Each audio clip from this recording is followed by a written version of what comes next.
start this new series. When you do a podcast, you will have guests. One guest, two guests. Today is one only now.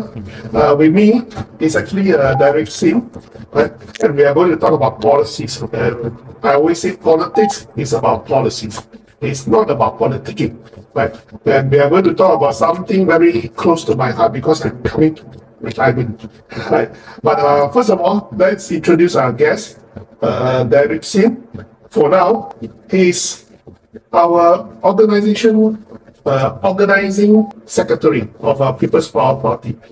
In a future podcast, I hope to invite more of my potential candidates from my party, right, as well as other parties' heads to come to my podcast to talk about policies close to heart. We might not agree totally on all the policies, but it's good to have the discussion. I don't say debate, we share our perspective. Right? Now, Derrick, let's come back to you. What's your background actually before we go into your political journey? Okay, I'm currently a senior vice president in a financial advisory firm. Alright, so I've been in this industry for the past 15 years. Alright, for past 15 years. But before that? Before that, I was in the civil service. I was a police officer for 8 years. Okay. And among that, I was doing 4 years in crime investigation. Okay, for 8 years? Yeah, 8 years. Are you full-time? Full-time. So are you on scholarship? No. Then after that, straight into this, right? Yeah. After that, I joined HSBC. Okay, for 1 year plus. Okay. But in between, I also do external educator in schools. So during like after exam period, right? So usually a teacher will go for marking all this. So they will engage external educator like us to come in. So I teach like wealth advisory, like financial literacy, payout science. Payout science. Well, next time can introduce me and go and teach them tea culture. Maybe. Then tea and politics. Talking about that. Okay, this podcast series is actually sponsored by some of our good friends and good products. Of course, one of my products is actually Akbar Tea, right? Please support me, Akbar Tea SG, and is Shopee, right, and Lazada, and it's Ceylon Tea. Very nice Ceylon Tea. Of course, the other sponsor, which help us put up all these podcast stuff, is actually I am Marcus Neal, right? Yeah, I am Marcus Neal. Right? Remember him? This is the IG, right? This IG. And I am Marcus Neal. He got a podcast of himself. You can go and find out what he do, what he does, right? And of course, the mushroom. Oh yeah. So, other than that, I was now I'm looking to venture into farming because since young I'm passionate about planting and farming. So you're a boy? No. I just like plants. So very recently I just go into this farming. Like during the pandemic time, a lot of times. So I actually spent the skill future credit to learn about indoor farming, the high-tech indoor farming. Oh, okay. Yeah, so now I'm venturing this. I mean, if anyone is interested in this ESG thing, ESG stands for environmental, sustainability, and governance. Okay. ESG on farming, right? Then you can for me. I'm looking for investors also. Where? Singapore? Thailand. Thailand. Okay. So you are going to what? Grow mushroom then? Yeah, grow mushroom.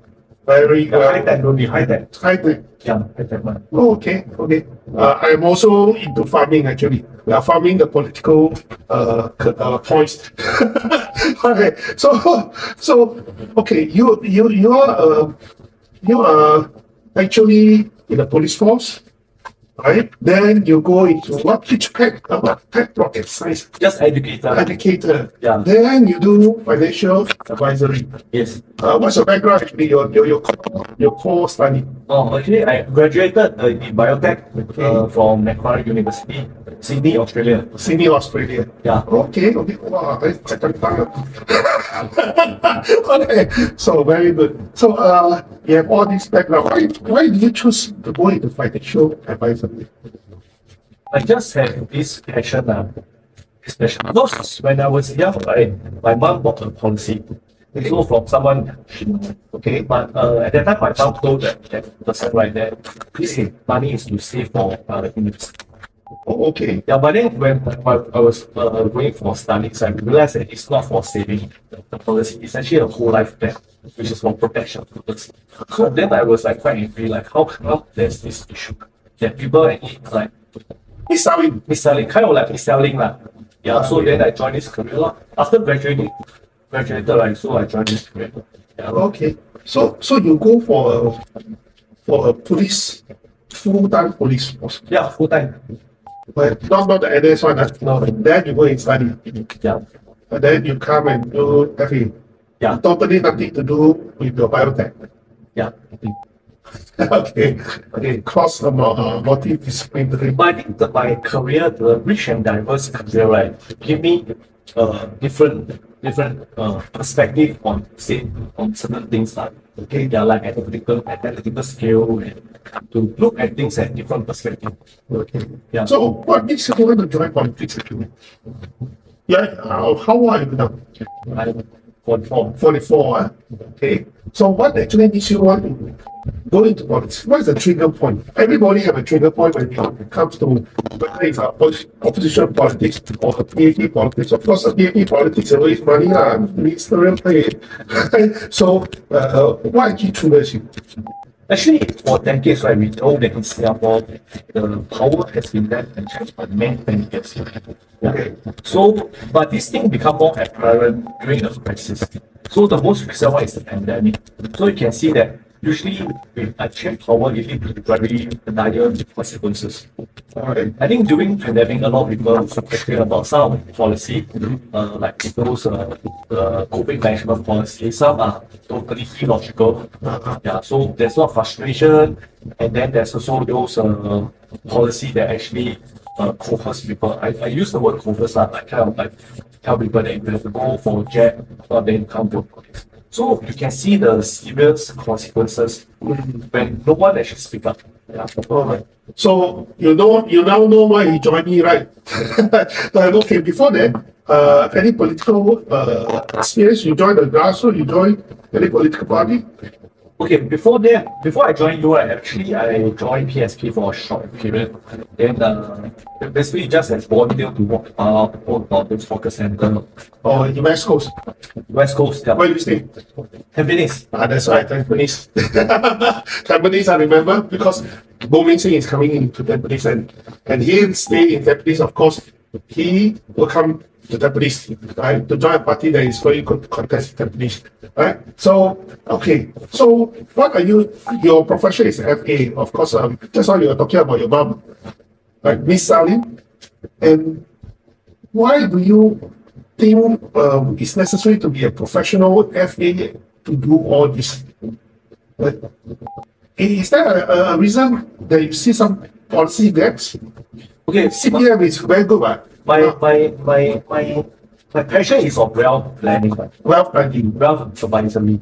So when we talk about wealth advisory, right, most people think about like insurance. But actually, there's three parts of it. Usually, we talk about wealth protection, okay, wealth accumulation, and wealth distribution. Okay, so these three parts are applicable to our life. So, of course, one of the biggest part that we talk about is on the wealth accumulation.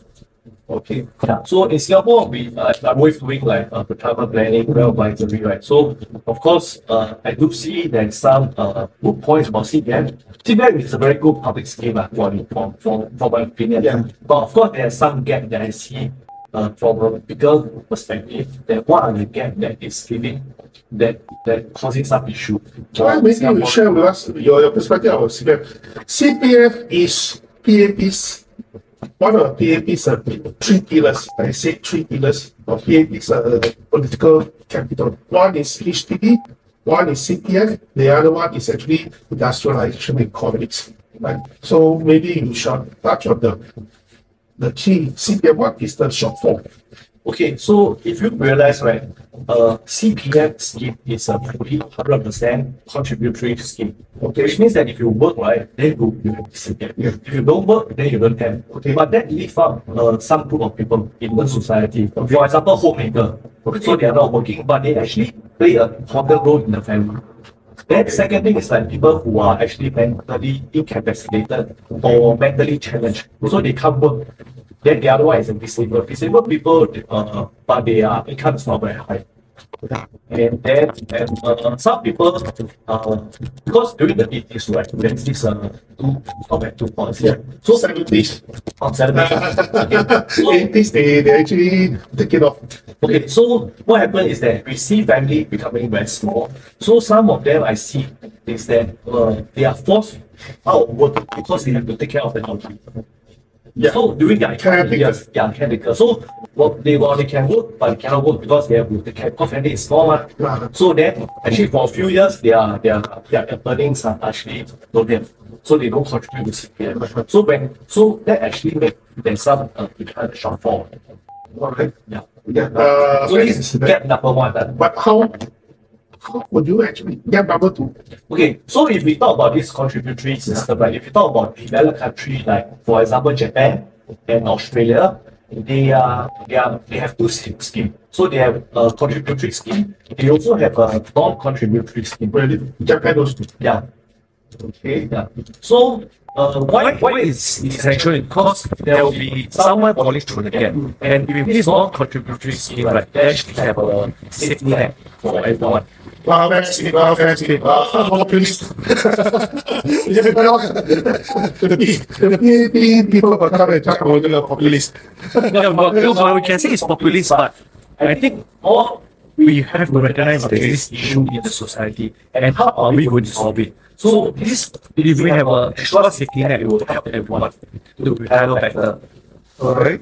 Okay. So the gap number two just now with us, right, is on this, I think most people have insufficient saving. Okay. Okay, so for example, right, one of the statistics, do you have the statistic? Let me see. Insufficient saving. Yeah, we do have the statistics. Okay, so I have the statistic over here. So, you know, with people contributing to CPF. Yeah, we are talking about active member. Yeah, members. I remember in the just this year report, they actually I think Strict Stamp report that more than 50% of the CPF active member did not hit the full retirement sum. More than 50%. Yes. And then in 2019, there's this NCMP called Professor Dr. Walter. He asked about this also. He asked about what is the average Singaporean getting their CPF payout after they turn 65. So the answer is that there's 74% of the CPF member getting less than 500 monthly. Less than 500. Okay. So I think that's quite severe. And they also break down the figure. So I think there's quite more than 100,000 that is getting 450 on average per month. Now that's why I was saying EAP always takes pride in CPF because this is one of the biggest political capital. Right? And then we have a situation right now that more than 70% of people having less than $500 paid out in CPF for their retirement. Can you survive with that? I think it's quite bad because which means that this scheme right actually work for the minority, like 26%. Because we are talking about 74% actually getting less than 500 or around 500. Okay. Then they also break down the amount they are getting. So can you imagine, let's say 2% getting like 1,000 a month, surviving 1,500, 500. Okay. So I always think that CPF should not be the core retirement plan for everyone. It should be a supplementary plan for us. I'm quite puzzled.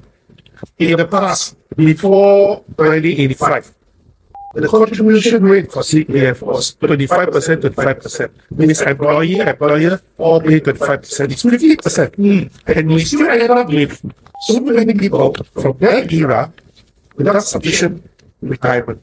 What went wrong? I think one of the issues that I see very common is the property price. Property prices. Public property prices. Okay. Of course, there are a huge group of people who like the housing policy as well. So we can't say that it's not good. Yeah. I'm not an expert in property, so maybe you can talk about this verbally. I always say this, in the past, before 1985, I think, you cannot use CPF to buy HDB. Okay? Right? You cannot use CPF to buy HDB. It's only after Bo Chok Tong that came in. He wants to go for asset enhancement scheme, right? Selling HDBs and all that. And to include the land price in HDB. And that way, where will the people have money? So they tap on the CPF. They allow people to use CPF to buy properties, and that actually starts all the problems. And when they say that your assets, your HDB will always go up in prices, everyone sell them. In the 1990s, we were what sirs and what they came in report, everyone is back, even the family members all went back. They buy and sell, thinking that they can earn money from it, but in the end, what they end up doing is more mortgage. Because when you upgrade, you have more expensive final flat, for example, mentioned, you have a higher mortgage, and they have to use the CPF to pay. And that is when, as and when, the CPF actually depleted. And it caused by and the youngest in my family. So all my brothers and sisters have problems in retirement. And they can't even finish their mortgage. Yeah. Before they are supposed to retire at 55, so they have to try up to 65. The worst part is they give 35 years up to 35 years mortgage period. Imagine you are an FA, you are going to have for your basic, not investment, it's for your basic house. 35 years mortgage. By the time you pay out your mortgage, you have nothing left to save. So what happened is that what I see is that a lot of people actually pay, if they don't move house, they go out, they buy the house, then they keep staying, then they pay. By 55, they will hit the full retirement. Unless their job is long, and then they do active contribution to their CPF, more contribution, most likely they'll hit the full retirement. So my objective is very simple. Stop the people from using CPF to buy properties. But although I'm doing it myself because I don't trust the government. But you have to stop it. A lot of people will disagree, right? Where are they going to find the money and all that? We can stop people from using CPF to pay for the mortgage, but we reduce the employee's contribution. But I think, okay, all of the solution I think is we don't stop or whatever allow, but we give them a choice, which means that like first of all, right, we put the decision making power back to people. If we can have a flexible contribution. So right now it's employee 20%, then employer 70%, right? So if we can have a flexible adjustment, like now because of my life phases, I just get married, so I need more disposable income. I reduce my CPF contribution from 20 to 10%, for example. So I'm more flexi. Yeah, flexi. So when all this commitment more or less came up, then I actually increase that to 20% to save more. Okay, wait. You are agree, right? In the normal circumstances, to maintain the same standard of living when you retire as when you are working, how much savings should you have? I don't want to pound on the figure because maybe layman cannot understand. But I just want to highlight some of the solution. Like if we allow some flexible arrangement, right, then it will be better for them to actually like they use lesser. They will think through and use lesser from the spare pay for competition. And use from their disposable income to pay for competition. The other thing is, I think in my opinion, when I compare similar CPF scheme, right, you know the CPF is not by PFA. If you study this, it's essentially by the British. So we have two other countries that have very similar arrangement. One is MPF, Yeah, as well as EPF. EPF is for Malaysia, and MPF is for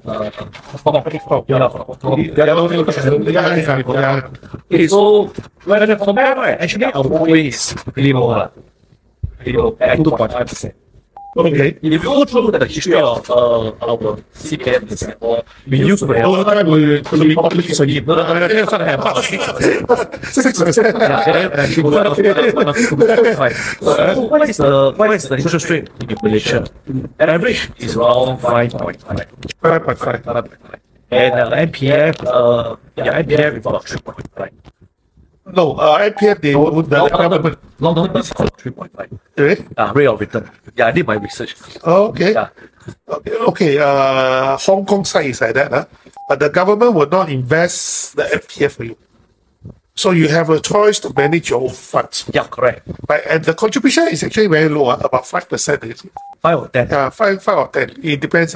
So, but you cannot use the FPF to buy properties. Yes. Solely for your retirement. Yes. And you just use it to buy trust funds and all that. Yeah. Yeah. So on the long term, it's about if you are good, you are really good because you can manage your trust fund on your own.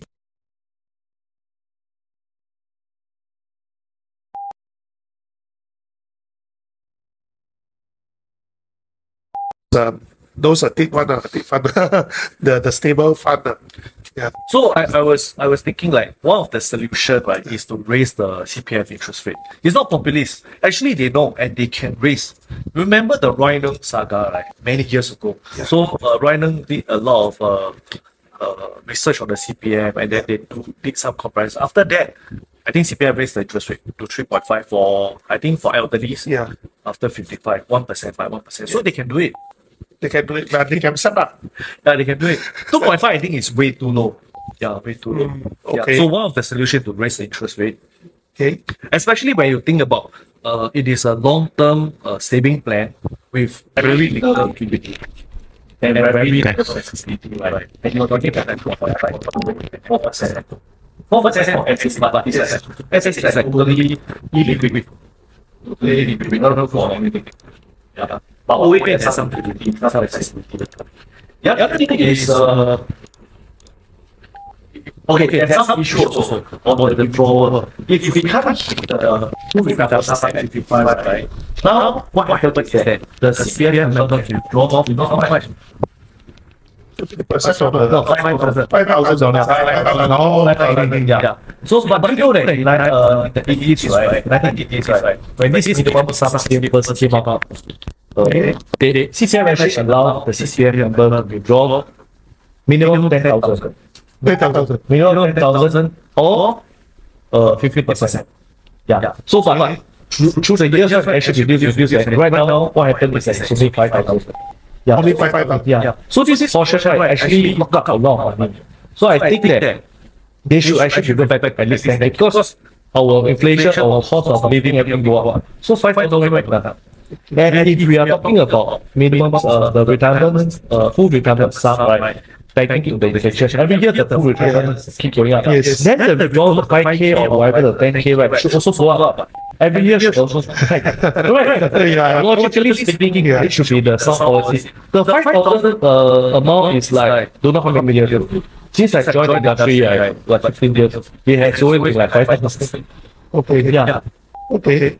But if you allow people to withdraw, then you don't have enough. So like that's why I say it should be the supplementary retirement. It should not be your core retirement plan. Okay. Yeah. Now, for that matter, what do you think about CPF Life? Is it a good idea? I think it's not bad as a public policy, as a public scheme, but it cannot cure. Like I always say, right? It has to cater to many needs. But one of the issue I see is that there is too little flexibility, especially for retirement. During retirement phase, right, when we look deeply into it, right, at 55, then we will call it like pre-retirement, and then there's also the active retirement and the post-retirement, like kind of like post-retirement. Okay. Not loud enough. Not loud enough. Okay. Okay. So yeah, so So the main chunk of the retirement should be around the pre-retirement and the active retirement, usually around 60 to 70. Because subsequently, right, then is people get very old. Like when you are hitting like more than 75, you actually don't travel as much. So, but the money is, if we know it is not insufficient, and then you don't allow people to take some joy fund. We call it lump sum. Lump sum joint fund. Yeah, joy fund. So there's no milestone for people to take except the 5,000. You see the 5,000. So I was thinking like, if you want to look deeply to give people a holistic retirement, right, then you should allow a certain percentage to be taken out like during the active retirement, like 60 to 70. Some milestone whereby they can actually withdraw lump sum of money. Okay. Some flexibility for the people lah. Maybe you keep at 5% of the total amount. I think it's still fair enough. Yeah. But the whole thing we have to look at it holistically. It's not just whether it's good or not. I think the main issue, one of it, is the low interest rate. That's why it don't grow fast enough. And also the other thing is I thought about the property price. Probably it also contribute, one of the factors that contribute to the retirement inadequacy. Okay, I will say this, the whole system actually did a bad. I hold different view from you in several perspective. I think we should actually follow what Hong Kong is doing. Retirement is for retirement only. So you do not touch.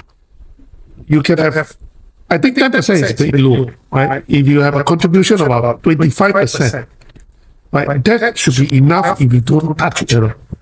So we now have 37%. So the 10%, 12%, you just let people to use it for all their purchase and all that. Now, if you do not have liquidity, for people to buy, the price will not go up. Very simple. This is just economics. You don't put cash into the market, the price will not, the asset inflation will not go up as much as you want to. But of course, for those who are thinking that, wow, you want to throw an investment, HDB is a home, it's not your investment asset. I always say this, and people do not understand. People are still buying $1 million resale flat. I think that is crazy. That is actually crazy. Like, not for HDB. Maybe it's the second house that you have, right? And for passive income, right? If you are a middle, upper income group, you want to buy a second investment. I do not think additional stamp duty should be applied, at least for the first investment property.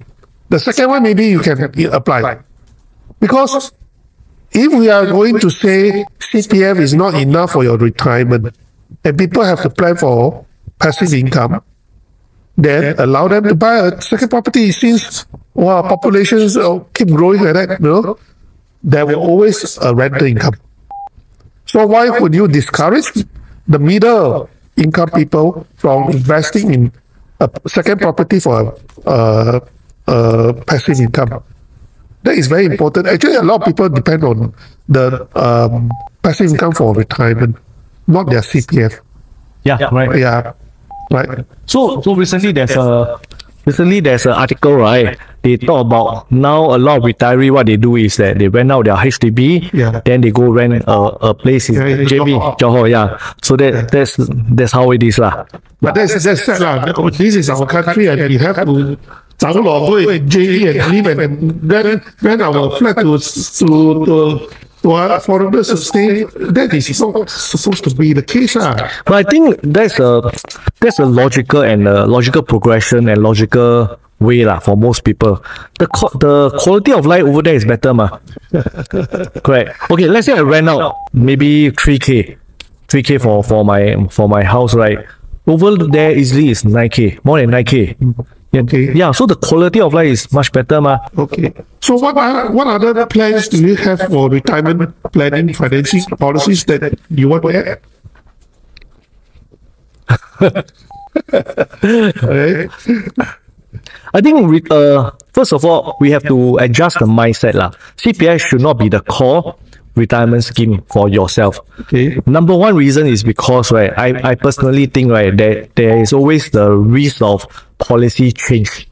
Like the most recent one is the closure of the special account. Okay. So we run the risk. So without much certainty, right, then we cannot really plan ahead for our retirement. Because retirement, we want something certain. Let's say I want a milestone of like at age 56, I want some money for traveling, and at age 60, I want some money. But CPF, they can change anytime. So that's why that cannot be the core plan. CPF should always be like your supplementary plan, and then you should have your own core planning. Yeah. So it cannot be a cure-all. Second is that I think CPF interest rate is too low. Okay. I think government can do better. Yeah. How to do better is not, of course, not to raise the tax or whatever, but to see whether there's any excessive spending in any other ministry, and then we try to cut down. If every ministry you cut by 2 or 3%, cut, then there's more already. Yeah. You see, we are very poor in funding. We need more. We actually need more funds. We have to do this. Not even a proper good mic to do all this. So I have actually put up my PayLah. All right. This, of course, a special bank account set aside for political donation. Now, people ask me why I use my own bank account. First of all, this bank account I have not used for a very long time. It's dormant. So it's just nice to collect donation. For a political party to open a bank account, it is very late. Right? It takes months. Especially you want to open an additional bank account for political donation. By the time we open, I think game over already. Election over already. So please, at the moment, only PayLah. I will try to transfer into Pay Now later. It's easier for people. So if you want to support us, please donate. Right? It is legitimate. Nobody will. What? Oh, okay. The PayLah. I did a very special PayLah for everyone. Using some skills. Okay. It's on my Facebook, but this is the PayLah. Wait, let me see. You see my PayLah? Yeah. Okay, this one. GMS PPP, right? PayLah, right? But this one is on your Facebook. Yeah, on my Facebook page. I'm going to put on my People's Power page, party page also after approval. Now, but don't donate too much. You will create trouble for me. So I'm not supposed to get more than 5,000 anonymous donation for one individual in working year, right?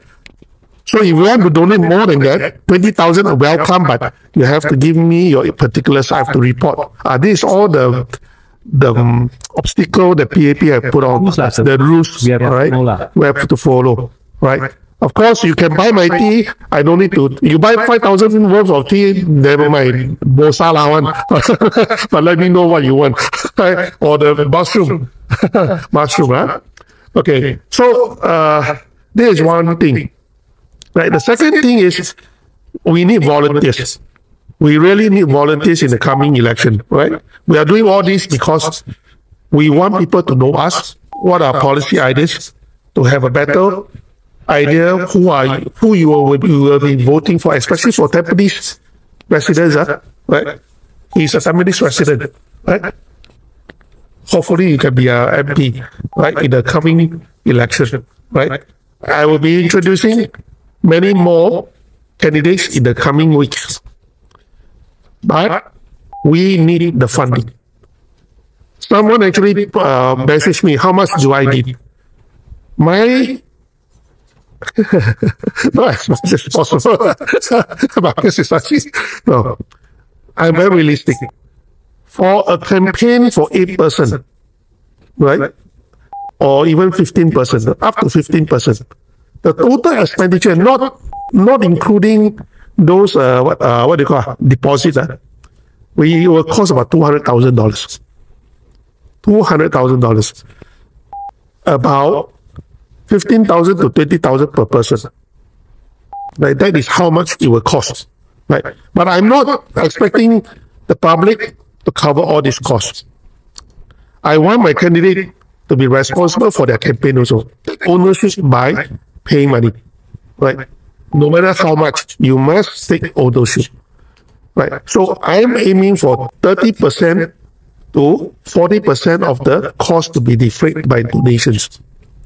Right, that will be about 80,000, 50,000 to 80,000. Right, so please help me to do this. We have to stop PAP from this population explosion direction they are going. Right, if not, everything will go down the drain. I have put up our policy perspective here, done by actually Derrick. He actually done a very good infographics. The core problems is the population policies. And who is in charge of population policies? Do you know? Do you know? I don't know. I don't know who. PNO office, the Prime Minister office. They have one department that is called the Population Policy Department. And they publish the figures, the statistics, population.pmo.gov.sg. Right? So this is very important, right? And we are having a big group of people like us who are going to retire. That's why I'm introducing Derrick to give a perspective on CPF. What do you think about the CPF? They cut off the SA? I think it only affect those who actually accumulate, use the CPF shielding lah. Really? Yeah, but most people don't know what is the CPF shielding. But if you are still working, like if you are 55 years old and above, but you're still working, right? Yeah. You're still contributing, right? For another 10 years, you still got money to go into SA, right? Or go to RA now. Last time is go to SA. Yeah, correct, right? correct. Yeah. Or go to RA. Yeah, or RA, and then you still have OA ma. Yeah. For those who still need to pay their housing, right? They still contribute to the OA. Yeah. So the RA become the SA become the RA law. Got to close the SA thing. Okay. So when the RA turn into a CPF life, is it correct for me to say whatever interest that is earned from your 65 years old onwards doesn't belong to you? Yes. This one you can find from the CPF website. Okay, there's a few myths that I don't know who perpetuate the myth, right? So first of all, a lot of people think that CPF payout amount is guaranteed. It's not guaranteed. Actually, I put we'll put this one on the YouTube, and then I will put the link from CPF board. So CPF say the payout is guaranteed. Okay, but the payout amount is non-guaranteed. You know the difference? I don't know the difference. Wait, copy that. What is guaranteed? The payout is guaranteed, but the payout amount is not guaranteed. Yeah. So the payout amount is estimated. So which means if I say you are going to, for example, you are going to get 1,000 per month, you may not get 1,000. You may get maybe 1,000, slightly higher, more than 1,000, or maybe lower than 1,000. Why is there such a discrepancy? Because of course, one of the improvement, if you ask me, right, is that I hope that CPF can give a basic guarantee amount, okay, for this CPF life scheme, because right now it's 100% non-guaranteed. Yeah, so of course, the reason is if they want to guarantee it, then they have to put more. That means CPF member have to put more money into this pool to get more. Yeah, if you want a guaranteed component. Okay. At this moment, CPF doesn't publish how they actually calculate your payout. Yeah. It's all opaque. Suka-suka, limpe kung what. It's not exactly opaque lah. So you can actually go into your SingPass, use your SingPass, go in and then type your NRIC, because they don't want everyone to see how the calculation. In the past, there's this CPF estimator. Then you can just type the amount, then you can see how much. But now they remove the graph or the chart already. So you have to just go in and then type your own situation, your own scenario. Then you see your own scenario. You cannot see like like last time in the past, it's like open, you can put like, maybe I have 200k in CPF, how much I'll get, 300k in CPF, how much I'll get, like that lah. Then if I pass away, how much bequest my family will get, all this based on different plan, because there's a basic and the standard plan ma. So last time they are more transparent, now Yeah. so This one I don't know. this one we have to go guys in the parliament and we ask the minister of manpower, why is that so? Why you don't want the public to researcher or the teacher like us to actually do research and talk about it. Okay, now if that is the case, what is the mechanics, the mathematics behind it? Does this actually show? Actually, the basic thing is on the pool to pool size. Let's say 1970s people, the cohort, if more and more people pass away, right, then the remaining people will get more and more pay. So that's why it's estimated. But if the 1970 cohort keep living longer and longer, then eventually the payout will get lesser. Okay. Yeah, because it's actually from the pool ma. And the pool also must actually have sufficient projected return from the pool, because they take the money to do for some investment to get some return. So with the return, right, that's why the interest doesn't actually go back to the bequest. They actually go back to the pool. I see. Yeah. Well, so it's a very complicated system. It is more complicated like the annuity. It use the principle of annuity. So for most annuity, it would similar way. Just that it's not transparent.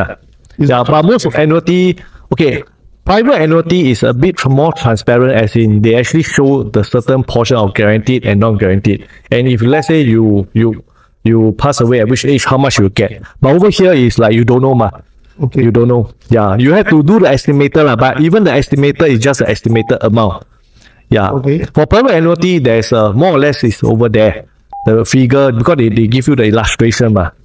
But CPF, like I say, right, doesn't force you that you die must go on CPF life. Okay. If you have a good private annuity plan, you can actually tell CPF. So I think this part, I think they did a good job lah. Yeah, so you can tell CPF, you see, I have a private annuity, I have a few annuity plan. I want to take out all my CPF because I have enough to retire from these annuity plans. Yeah. Actually, I can do my annuity one. Cannot. You must. Yeah, I just ran out my HDB, fully paid. Then I go in, that's an annuity one. That's actually an annuity. Right? Why can't I take come on? I don't need my CPF. You want $3,000? It's more than enough for me and my wife, right? Then I can just pay $500 go and rent a small place in JB. But what you say is good, because we can suggest lah. Let's say you are in the parliament, you can put out a motion to do that. Yeah, because as long as you can show a plan that you can retire, I think. But right now it's not accepted. It's not accepted. It's not accepted. You must have a proper annuity plan. Yeah, proper annuity plan. Then you can tell CPF board that you can replace it. Oh, yeah. So I am so rich, I cannot enjoy my retirement. I got a big bundle of money. If I got a big part of money in CPF, I want every month like begging like that. Give me money. Then I got my passive income also. But a lot of people, I think there are some people who do not need the CPF money. They're passive income. They are high income earners. They invest properly. Whether it's in stock, they have dividend stock, right? Or the simplest is to have additional property in just and passive income. They actually do not need CPF. Yeah, I think you're partially correct lah. So one of the things is that CPF actually is skewed towards those who are high income earner. So those who actually their wages are stagnating or not growing fast enough, actually they actually suffer under CPF scheme because they are forever not meeting the full retirement sum. Yeah, so that's the biggest issue there, and that's why for this retirement gap, right, I was okay. Just reiterate what I suggest, right? Initially, we were talking about the gap. So to have a non-contributory scheme, which actually serve as a safety net. Second is raise the interest rate. Third, do more awareness on financial literacy. This part, I think, through the years, right, from since I joined the career 15 years ago, I see that there's some improvement, which is good. the MAS is doing well. They are doing the money sense, but I think they can do more and do better, like having like more roadshow in HDB or this area. Yeah. Okay. Because if you raise the financial literacy, most people are not very aware about CPF scheme, about how things work, about investment, the available alternative, how they invest the CPF. So I think if they actually they can do much better. But now I know that financial literacy, they are looking at do they have skill future on that? yeah, but now at least in school, right, they are actually putting this course as well. Financial literacy. Finally, Yeah. this one I've been talking about it since 2001. Financial literacy is an important part of life skill, right? That is life skill because, like my brother and sisters, some of them are good, but some of them are wow, buy stock from a stock market. No, very dangerous. They do not have the concept of risk management. Correct. Yeah. So one of the key thing I think that they can do better is like, I think the school can teach an O-level maybe test on this CPF scheme, because the whole CPF scheme when we study for our You wanted to fail CPF changing policies and yeah. So same for us, right? We also have to keep up to date with the law change, the legislation changes. So, but I think this is a very key component, because as long as you are working, you are Singaporean, you are CPF member. So, but most young people when they first start out, they don't know what is CPF, how does the whole scheme is actually quite complicated and quite in-depth. It can be a huge textbook, no? Yes. So I think O-level or whatever, one of the maybe PSLE should test on that. Even a lot of parents don't even know how the CPF works. Yes. So that part, I think we can improve on it. Yes. Okay. You hear that from us, not from PAPMPs, not from other people. This is the first time that a politician that is concerned about the retirement and adequacy of our people are pointing out what are the shortfalls. Not only the CPF, it's financial literacy. That your children and my children should have a concept how to manage the finances, not to spend money go and buy a $1 million HDB flat, right? Even if they can afford it, but that is a very bad investment. If you talking about investment, this is not an investment. You see, for property, right? I think recently I came across this short clip on IG. He talked about this. If you buy a HDB for 1.2 million, how much you need to sell to break even? Yeah. How much to sell to break even only after 5 years? I think it's a huge amount. So he actually break down why, and the interest you paid over 5 years. And if you pay for 10 years, the amount is even larger. Yeah. So you have to ask yourself, if you pay 1.2 million for maybe 5 room or 4 room, who is the next person who going to hop on your hot potato? Because you have to sell probably 1.8 or 1.9 to break even. Just to break even, no? Yeah. If not, then you actually lost money. Yeah. So, but other than that, I think anything to add on the retirement? Actually, CPF and HDB must talk together, because the link is interlinked. It's so closely linked that it affects each other. The other one is CPF. Just how I keep mentioning about the illiquidity feature.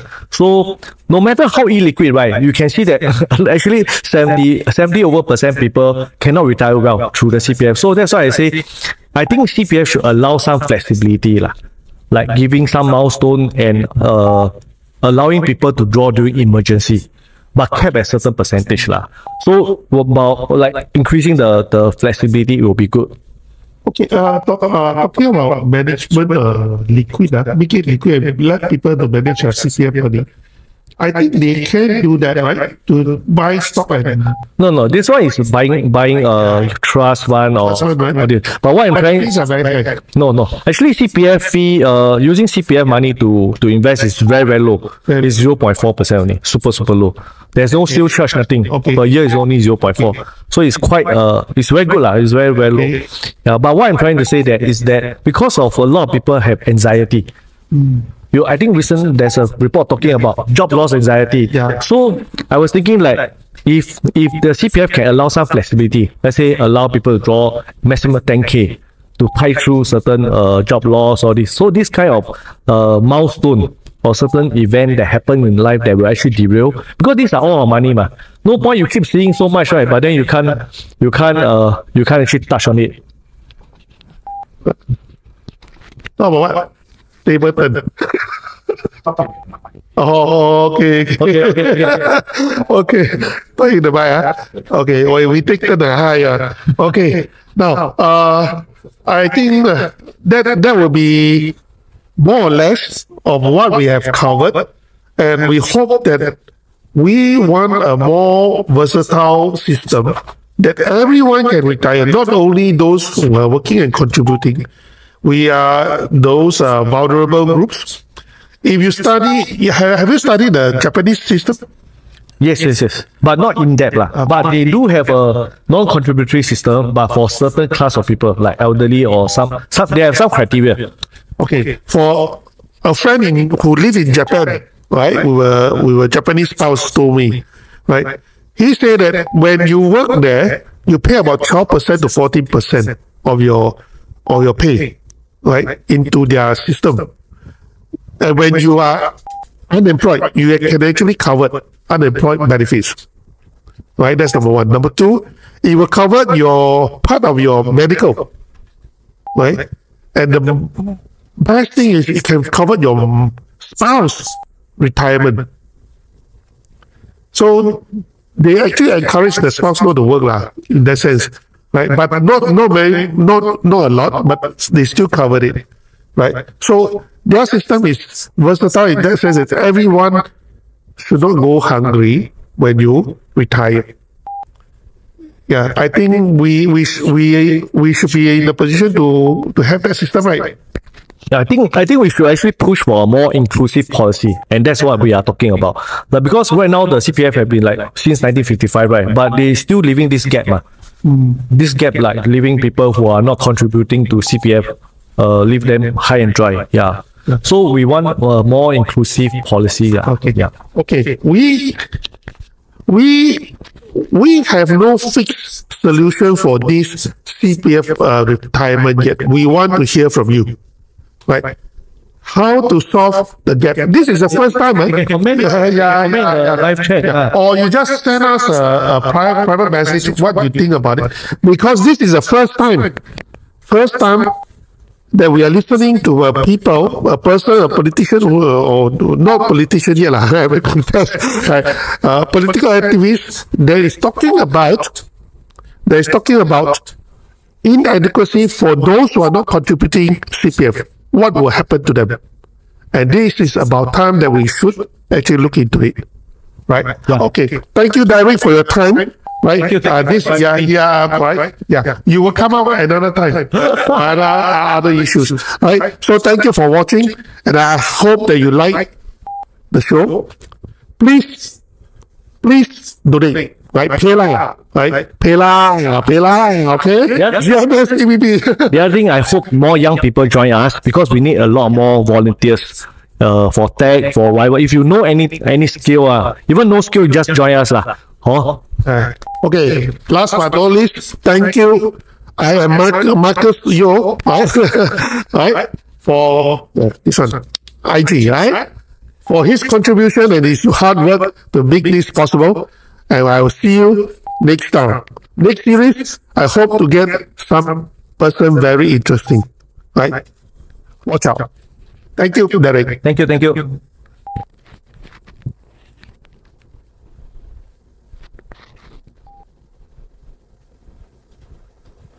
Stop already. Sorry? Stop already.